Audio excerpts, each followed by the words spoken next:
Bonjour à tous, bienvenue sur la chaîne de Plancton Curieux. On va commencer un nouveau type de vidéo dans lequel on va analyser les plus grosses levées de fonds de la semaine. Donc ces levées de fonds, on les analyse dans ma vidéo du lundi. Dans la tête d'une whale, on analyse un certain nombre d'indicateurs, dont les projets qui ont levé le plus d'argent.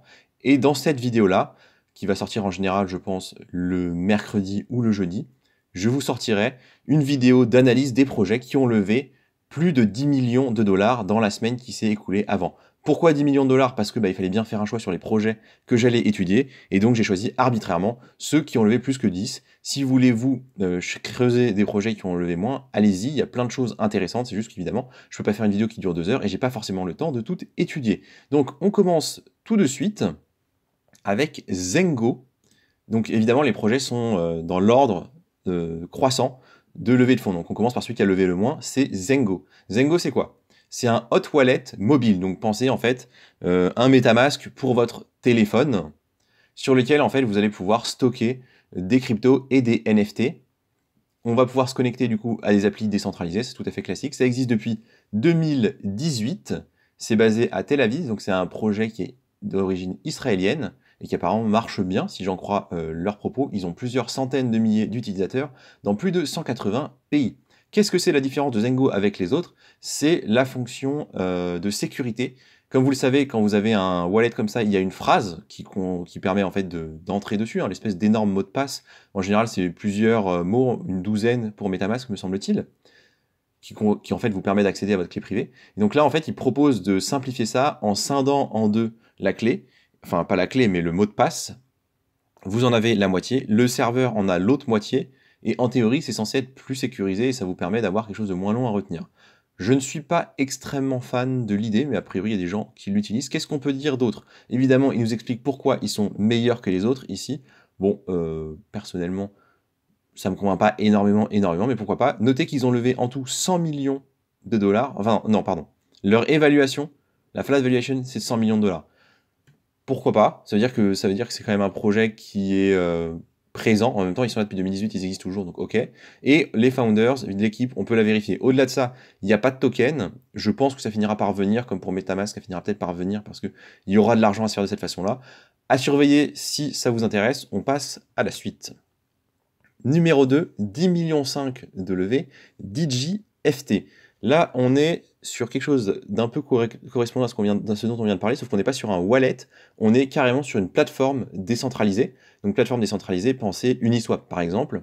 Sauf que là, elle va être régulée par l'autorité dans laquelle elle est développée, c'est-à-dire c'est un projet asiatique, donc en fait elle est régulée par la MAS, l'autorité monétaire de Singapour. Ça, c'est assez curieux parce qu'en fait, on va aller venir mêler en fait la réglementation qui s'applique en général aux échangeurs centralisés et plutôt aux banques avec le projet décentralisé.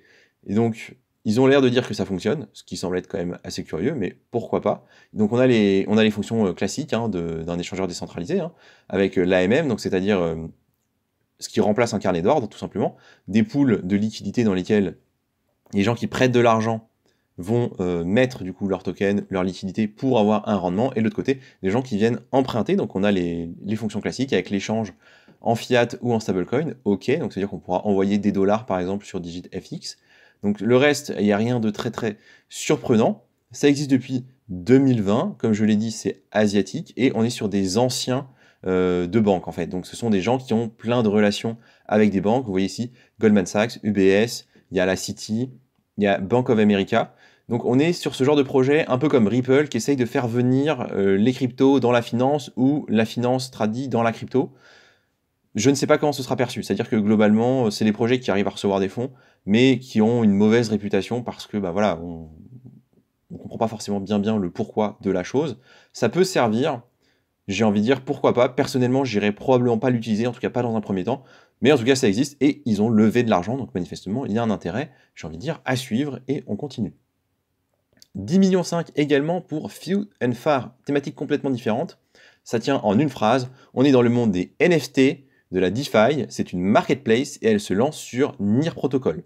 Donc c'est intéressant parce que Near Protocol, personnellement, je ne connais pas énormément leur écosystème. Je ne sais pas s'il y a déjà des gros acteurs dessus, mais je ne crois pas. En tout cas, je n'en ai pas entendu parler. C'est un des rares projets qui nous a déjà montré une tokenomics. De toute façon, vous l'aurez compris, on est sur des projets qui sont récents. En général, il n'y a pas de token. L'aspect économique n'est pas forcément trop développé. Ce qui va nous intéresser, même si c'est tout petit et que vous ne le voyez probablement pas très bien, c'est ici. 40% pour les rewards, donc il va y avoir de l'airdrop, d'accord? Donc ça peut être intéressant à surveiller, 40% c'est quand même beaucoup, donc potentiellement ça peut être des beaux airdrops.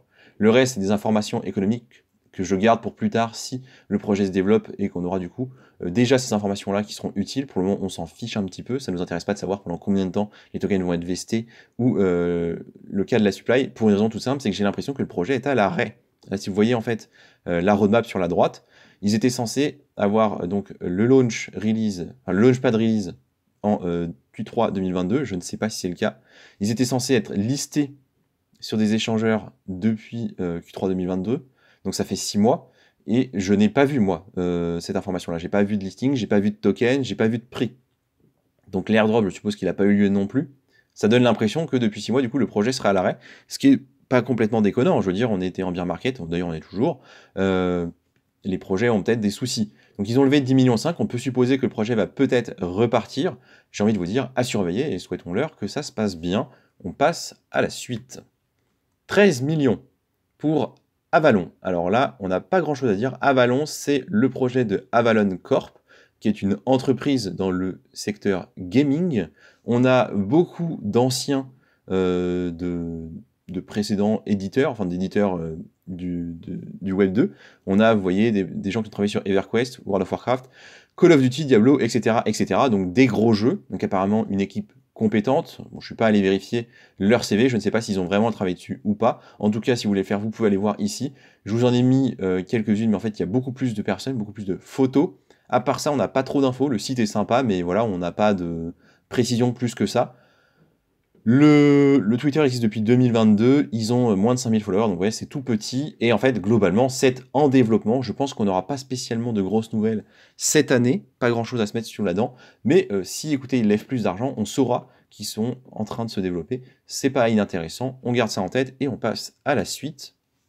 On va parler de Towns. Alors Towns, ça fait partie des projets qu'on n'a pas vu dans la liste cette semaine, mais la semaine précédente. Mais en fait, ils ont levé beaucoup d'argent, 25 millions, donc je pense que c'est quand même intéressant d'en parler, vu que j'avais pas fait de vidéo sur le sujet. Ce sera également le cas, petit bonus, du projet d'après, qui clôturera cette vidéo. Towns, on est plutôt dans le monde influenceur, dans le monde réseaux sociaux. On va être sur une appli, sur un protocole qui va permettre en fait de personnaliser sa page, si vous voulez, comme une page Twitter, mais sur laquelle vous pouvez choisir en fait ce que le smart contract va mettre en termes de modération, en termes d'accès et en termes de monétisation. Donc, je pense que c'est favorable du coup aux personnes qui créent du contenu. Je trouve que c'est bien. Dans le même délire un peu, on a eu Punchy Token qui est sorti. Alors c'est pas exactement pareil, mais on a un peu la même thématique où on crée des réseaux sociaux dans lesquels une nouvelle vague en fait de réseaux sociaux dans lesquels la personne qui crée du contenu est au centre et va pouvoir un peu plus fixer ses règles, gérer son accès à la monétisation, etc., etc. Donc pourquoi pas, c'est intéressant. C'est du coup un système crypté de bout en bout, c'est ce qu'ils mettent en avant. J'ai envie de dire pourquoi pas, si on veut.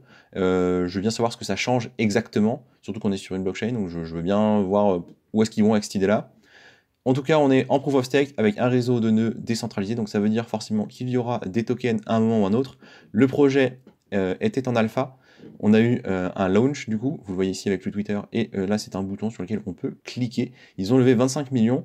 On peut supposer, alors j'ai pas encore vu de tokenomics, j'ai pas encore vu tout ça, qu'il y aura certainement des airdrops, de ce genre de choses, c'est tout à fait possible à voir.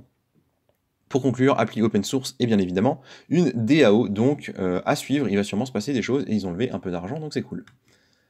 Dernier projet, et donc là encore petit bonus, hein, parce que c'est pas de cette semaine, c'est de la semaine d'avant, 70 millions, donc il fallait quand même en parler, Chain Reaction.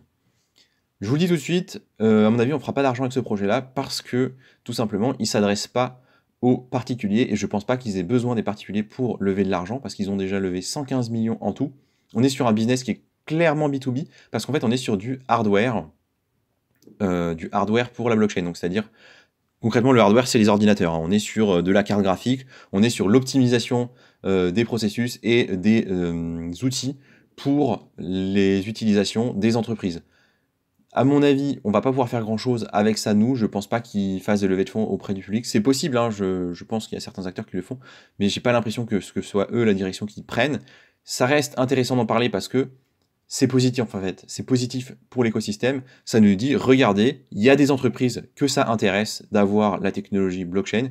Il y a ce genre du coup d'entreprises toutes particulières qui existent depuis du coup un moment, hein, depuis 2019, donc ça fait bientôt 4 ans du coup, et qui fonctionnent, qui lèvent des fonds, qui ont des partenariats. C'est bien, je trouve que c'est cool, c'est un message positif pour l'écosystème Web3, pour la blockchain. Et donc c'est sur ça que j'avais envie de finir cette vidéo. Je vous dis merci de m'avoir écouté. Et on se voit la semaine prochaine pour la prochaine vidéo des plus grosses levées de fonds. Merci de m'avoir écouté et à la prochaine.